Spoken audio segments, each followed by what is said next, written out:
Welcome to Degrees of Maternity, a channel devoted to nurturing real, personal, and professional growth by bringing about a sense of self-awareness and encouraging life improvements for the long term.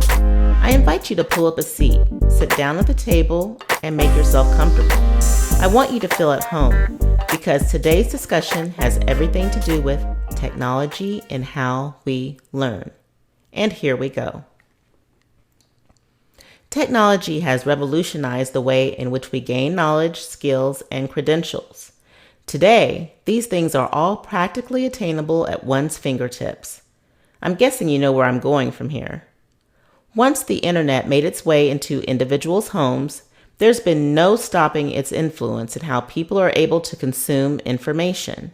Consequently, there's been no limit to the number of ways in which people are able to learn. Where there's a computer, there's a way. For instance, let's consider the following online options for educating oneself. 1. Online courses offered by grade schools, universities and colleges, and vocational schools. 2. Online courses offered by companies for their employees or the general public, providing instruction in a wide variety of areas of study or skills training. 3. Online courses offered by independent practitioners and subject matter experts in their professional fields of study. 4. Online courses offered by anyone who has a desire to put up a course on the World Wide Web. 5. YouTube videos of the do-it-yourself, step-by-step, and tutorial varieties. Wow, there appears to be a whole lot of online opportunities going on. It's easy to see that technology has changed the importance of how we view the traditional education path, where brick-and-mortar learning facilities used to dominate in all areas of study. But the value of a traditional education, where you learn reading, writing, arithmetic, earn a degree, certification, or license, and even receive on-the-job training, is looked at differently today than it was back in my up-and-coming days some decades ago. The way in which we learn is not always a face-to-face meeting with others. It seems as if the face-to-screen option is growing by leaps and bounds. And years of schooling and training can sometimes be replaced by weeks and months of instruction. As a matter of fact, I was talking to my sister on the phone the other day, and she mentioned how my nephew will have access to a tablet for his school instruction since grade school children are all having to learn from home these days. My son will also be receiving some online instruction throughout the remainder of his school year. Who would have thought that little children could easily work a desktop contraption that they could pull their chairs up to, or have miniature computers that they could hold on their laps to do their schoolwork from home? For such a time as this, I'm incredibly grateful and thankful that technology is allowing those of us with small children to still stay plugged into educational offerings that keep our little ones academically engaged. Personally speaking, my biggest challenge is figuring out the age-appropriate concepts to teach my child and the most effective way in which to teach those concepts while making sure he stays educationally challenged. After all, I'm a middle-aged wife and mom who is far removed from the elementary curriculum and well past remembering all the little details of what I was taught and how I was taught back in the day. Nor am I up to speed on all the new tricks and tips and hacks and hints for teaching the basics. If you ask me right now, I still don't fully understand this new way of teaching math that my son has faced in his last 2 years of elementary school compared to how I learned the very same math concepts when I was his age. It totally feels like things were so much simpler back then, and I think they were. So again, I'm grateful for the educators who came up with the online programs and electronic gadgets that have allowed our children to continue their educations without missing a beat. I also think of what it was like back in the day before technology touched the way we consume information. Think of those olden days schoolhouses or individuals' homes, or even just a few decades ago where parents had to manually handwrite lesson plans, agendas, attendance, worksheets, learning tools, and learning games needed for daily instruction. Just think if you had to handwrite everything or buy a physical copy of everything your child needed to read, write on, and problem solve to. Wouldn't your home be one heaping mess? or organize the mass of papers. Nowadays, children have the options of learning their ABCs and 1, 2, 3s by way of online educational programs and games from private companies or through their school's intranet site. They can receive subjects training in any topic, even learn music and art concepts. Courses range from inexpensive to very expensive homeschooling curriculum for private use at home, or for public school students who choose to use the school's curriculum without having to step foot on the school's grounds. Desktops, laptops, tablets, and the internet in general have given children a wide range of possibilities in how they choose to learn. And this phenomenon is working out for more than just the child population. Let's move over to the adults for a moment or two. Now, I still think many people highly regard the importance of obtaining some form of higher education, especially if their ideal career path calls for it. But I also know a lot of people who've been very successful in attaining high levels of achievement in their industries without going the traditional path to be educated in their areas of expertise.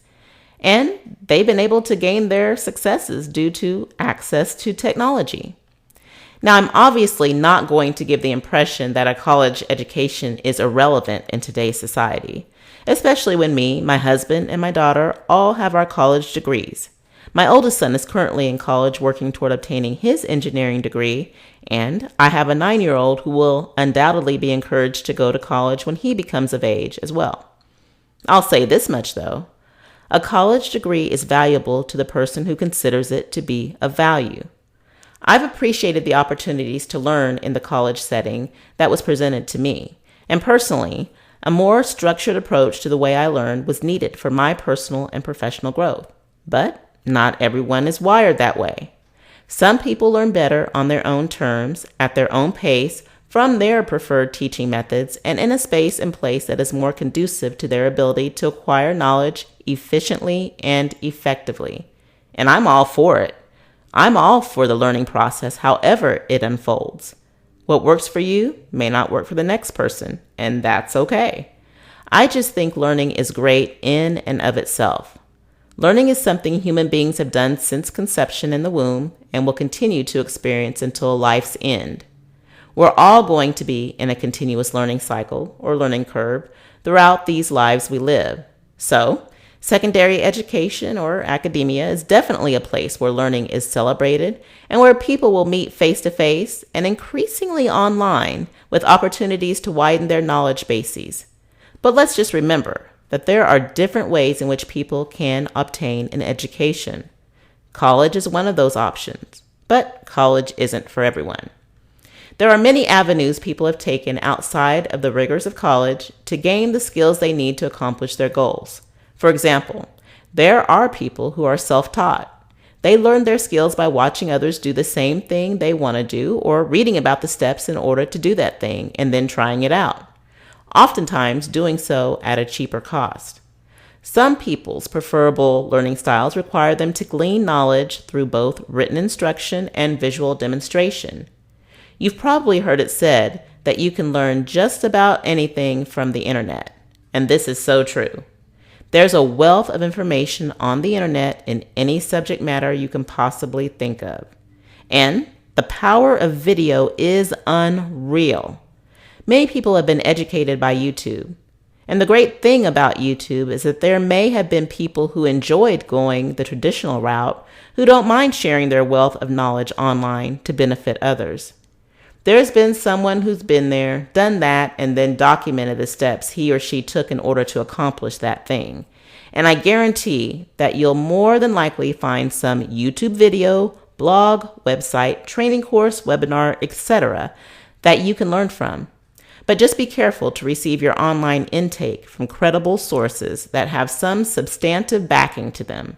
Honestly, I think it's close to being virtually impossible to find something out there that hasn't been placed on the internet yet. So, welcome to the University of the World Wide Web. In conclusion, it's important to note that people who prefer to go the non-traditional route may look for the following benefits to being educated: learning at their own pace in their own time frame, incurring less overall school expenses, gaining the knowledge they're interested in with no fluff, fillers, or extras involved, and concentrating specifically on acquiring the necessary skill sets that will propel them forward in their career goals. On the other hand, some areas of education where it will require or it will be required to go the traditional prescribed route will be those areas of study where licenses, registrations, and certifications are involved. Usually professions earning such credentials have a period of learning that involves absorbing written and oral instruction and then opportunities to apply that instruction in a real-world setting. I'm especially thinking of the many areas of the medical profession. In these instances, individuals will need to go through all of the necessary steps, step by step, in order to gain the knowledge and expertise to competently perform their duties.